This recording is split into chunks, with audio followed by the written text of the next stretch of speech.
Post hoc non propter hoc is an excellent maxim, but one that never seems to enter the missionary head down here. Highly disgusted and pained at his pupils' goings on, but absolutely convinced of the excellence of his own methods of instruction and the spiritual equality, irrespective of color, of Christians, the missionary rises up and says things one can understand him saying about the bad influence of the white traders, stating that they lure the pupils from the fold to destruction. These things are nevertheless not true. Then the white trader hears them and gets his back up and says things about the effect of the missionary training on the African, which are true, but harsh, because it is not the missionary's intent to turn out skillful forgers and unmitigated liars, although they practically do so. My share when I drop in on this state of mutual recrimination is to get myself into hot water with both parties. The missionary thinks me misguided for regarding the African's goings-on as a part of the make of the man, and the trader regards me as a soft-headed idiot when I state that it is not the missionary's individual blame that a lamb recently acquired from the fold has gone down the primrose path with the trust or the rum. Shade of Sir John Falstaff, what a life this is! The two things to which the missionary himself ascribes his want of success are polygamy and the liquor traffic.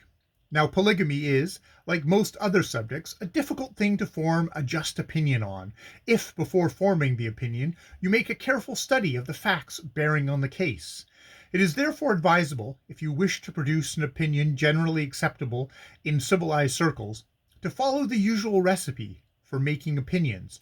Just take a prejudice of your own and fix it up with the so-called opinion of that class of people who go in for that sort of prejudice too. I have got myself so entangled with facts that I cannot follow this plan, and therefore am compelled to think polygamy for the African is not an unmixed evil, and that at the present cultural level of the Africans it is not to be eradicated. This arises from two reasons. The first is that it is perfectly impossible for one African woman to do the work of the house, prepare the food, fetch water, cultivate the plantations, and look after the children attributive to one man. She might do it if she had the work in her of an English or Irish charwoman, but she has not, and a whole village full of African women do not do the work in a week that one of these will do in a day. Then, too, the African lady is quite indifferent as to what extent her good man may flirt with other ladies, so long only as he does not go and give them more cloth and beads than he gives her. And the second reason for polygamy lies in the custom well known to ethnologists, and so widely diffused that one might say it was constant throughout all African tribes, only there are so many of them whose domestic relationships have not been carefully observed. As regards the drink traffic, no one seems inclined to speak the truth about it in West Africa, and what I say I must be understood to say only about West Africa, because I do not like to form opinions without having had opportunities for personal observations, and the only part of Africa I have had these opportunities in has been from Sierra Leone to Angola, and the reports from South Africa show that an entirely different and most unhealthy state of affairs exists there from its invasion by mixed European nationalities, with individuals of a low type, greedy for wealth. West African conditions are no more like South African conditions than they are like Indian. The missionary party on the whole have gravely exaggerated both the evil and the extent of the liquor traffic in West Africa.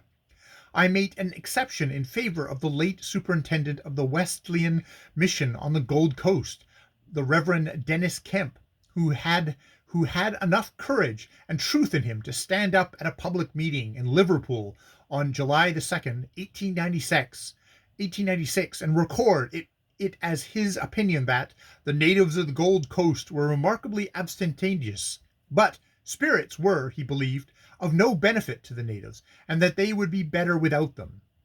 I have quoted the whole of the remark, as it is never fair to quote half a man says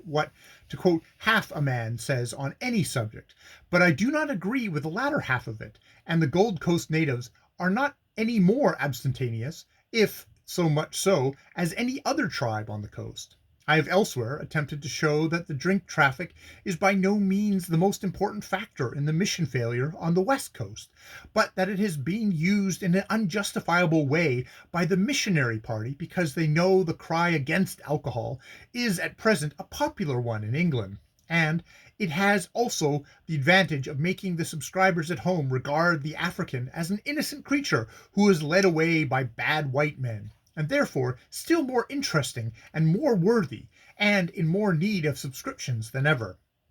I should rather like to see the African lady or gentleman who could be led away. All the leading away I have seen on the coast has been the other way about. I do not say every missionary on the West Coast who makes untrue statements on this subject is an original liar. He is usually only following his leaders and repeating their observations without going into the evidence around him, and the missionary public in England and Scotland are largely to blame for their perpetual thirst for thrilling details of the amount of baptisms and experiences among people they pay other people to risk their lives to convert, or for thrilling details of the difficulties these said emissaries have to contend with. As for the general public who swallow the statements, I think they are prone, from the evidence of the evils they see around them directly arising from drink, to accept as true, without bothering themselves with calm investigation, statements of a like effect regarding other people. I have no hesitation in saying that in the whole West Africa, in 1 week, there is not 1/4 of the amount of drunkenness you can see any Saturday night you choose in a couple of hours in the Vauxhall Road. And you will not find in a whole year's investigation on the coast 1/70th part of the evil, degradation, and premature decay you can see any afternoon you choose to take a walk in the more densely populated parts of any of our own towns. I own the whole affair is no business of mine, for I have no financial interest in the liquor traffic whatsoever. But I hate the preying upon emotional sympathy by misrepresentation, and I grieve to see thousands of pounds wasted that are bitterly needed by our own cold, starving poor. I do not regard the money as wasted because it goes to the African, but because such an immense percentage of it does no good and much harm to him. It is customary to refer to the spirit sent out to West Africa as poisonous and raw alcohol. It is neither. I give an analysis of a bottle of Van Hoyten's trade gin, which I obtained to satisfy my own curiosity on the point. Analysis of a sample of trade gin. This is quote. With reference to the bottle above, I have the honor to report as follows. It contains percent absolute alcohol, 39.35%, acidity expressed as an acetic acid, 0.0068, ethers expressed as acetic acid, 0.021, aldehydes present in small quantity, furfuranol, a ditto, higher alcohols, ditto. The only alcohol that can be estimated quantitatively is ethyl alcohol. There is no methyl, and the higher alcohols, as shown by Salvi's method, only exist in traces. The spirit is flavored by more than one essential oil, and apparently oil of juniper is one of these oils. The liquid contains no sugar and leaves but a small extract. In my opinion, the liquid essentially consists of a pure distilled spirit flavored with essential oils. Quote, of course, no attempt to identify these oils in the quantity sent, viz. 632 cc, one bottle, was made. The ethers are returned as ethyl acetate, but from fractional distillation, amyl acetate was found to be present. I have the honor to be, etc., signed G.H. Robertson, Fellow of the Chemical Society, Associate of the Institute of Chemistry. In a subsequent letter, Mr. Robinson observed that he had been assisted in making the above analysis by an expert in the chemistry of alcohols, who said the present sample differed in no material particulars from, and was neither more nor less deleterious to health than gin purchased in different parts of London and submitted to analysis. In addition to this analysis, I have also one of Messrs. Peters' gin, equally satisfactory, and as Van Hoyten's and Peters are the two great suppliers of gin that goes to West Africa, I think the above is an answer to the poison statements. and should be sufficient evidence against it for all people who are not themselves absolute teetotalers.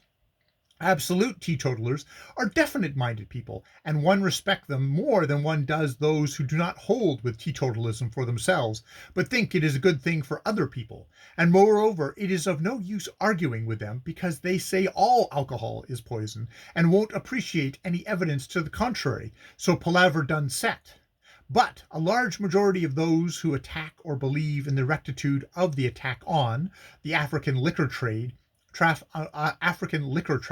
are not teetotalers, and so should be capable of forming a just opinion. My personal knowledge of the district where most of the liquor goes in, the oil rivers, has been gained in Duketown, Old Calabar. I have been there 4 separate times, and last year stayed there continuously for some months during a period in which, if Duketown had felt inclined to go on the bust, it certainly could have done so, for the police and most of the government officials were away at Brass in consequence of the Akasa palaver, and those few who were left behind and the white traders were down with the epidemic of malarial typhoid. But Duketown did nothing of the kind. I used to be down in the heart of the town at Iambus Market by Prince Arkabong's house, night after night alone, watching the devil makings that were going on there, and the amount of drunkenness I saw was exceedingly small. I did the same thing at the adjacent town of Kwai.